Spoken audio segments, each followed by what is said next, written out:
de armas tomar, que sabe vencer. Cállate, Amaro, no te me iguales. No uses tu boca de cebolla para nombrar a mi hijo tu ahijado, cabrón. Eres un perro traicionero.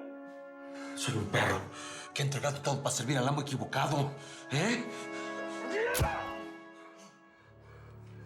¡Insúlteme! Deme una madriza si quiere, márqueme otra vez, ándele. Pero su castigo siempre será peor que el mío, porque usted, aunque lo niegue, sigue enamorado de la asesina de su hijo. Y ese tormento lo va a perseguir hasta el día que lo maten. Sara es mi peor enemiga. Mi sentencia de muerte. También es una reina. Nadie puede negarlo.